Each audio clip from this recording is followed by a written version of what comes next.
Hello दोस्तों, मैं Awanish MS class में आपका हार्दिक स्वागत करता हूं। आज हम आपको बताएंगे प्रतिस्थापन विधि से समीकरण हल करना। देखना, ये बोर्ड एग्जाम में अक्सर 100% पूछे जाते हैं। निम्नलिखित समीकरणों को प्रतिस्थापन विधि द्वारा हल कीजिए।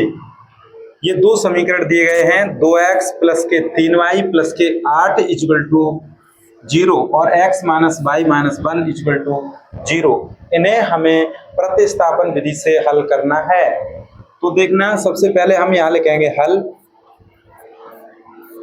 और पहला समीकरण लेंगे 2x प्लस के 3y प्लस के 8 इक्वल टू 0 और इसे हम इक्वेशन 1 मानेंगे और x minus y minus 1 equal to 0 इसे हम समीकरण 2 मानेंगे। और देखेंगे, हम यहाँ लिखेंगे समीकरण 2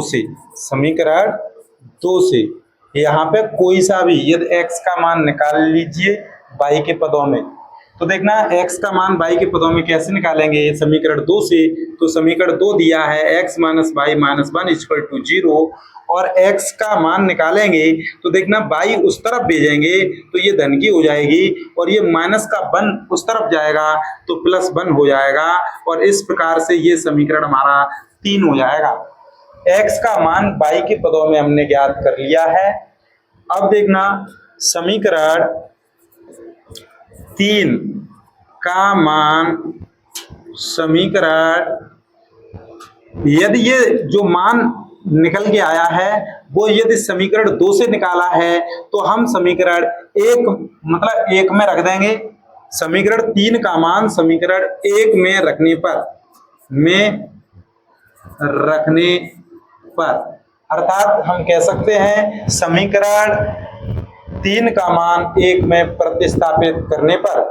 तो देखना, इसी प्रकार से ये जो हमारा है वो समीकरण 1 है तो x के स्थान पर y प्लस 1 रखना है। तो देखना 2 और ये y प्लस 1 हो जाएगा प्लस के 3y और प्लस के 8 इक्वल टू 0। अब देखेंगे 2 का इसमें गुणा करेंगे तो ये 2y हो जाएगा, 2 का 1 में करेंगे तो ये धन का 2 हो जाएगा प्लस के 3y प्लस के 8 इक्वल टू 0। इसी प्रकार से देखेंगे 2y और 3y ये हो जाएंगे कितने 5y और ये 8 और 2 ये हो जाएंगे 10 इक्वल टू 0।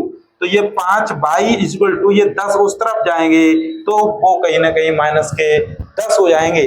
और ये देखना y का मान इसी प्रकार से माइनस के 10/5 और ये 5 दूनी 10। तो इस प्रकार से दिस इंप्लाइज दैट यहाँ पे y का मान माइनस के 2 निकल के आएगा। y का मान निकल के आ गया माइनस के 2। जब भी y का मान निकल के आ जाए, कोई भी चर राशि का यदि मान निकल के आता है, उन्हें हम जो तीसरा जो समीकरण बनाया था उसी में प्रतिस्थापित कर देते हैं। तो यहाँ लिखेंगे y का मान समीकरण 3 में प्रतिस्थापित करने पर तो ये क्या हो जाएगा भैया, y बराबर -2 समीकरण 3 में तो x बराबर ये हो जाएगा y के स्थान पर -2 प्लस 1 और ये हो जाएगा x का मान। देखना 2 और 1 ये बचेगा हमारा माइनस का 1।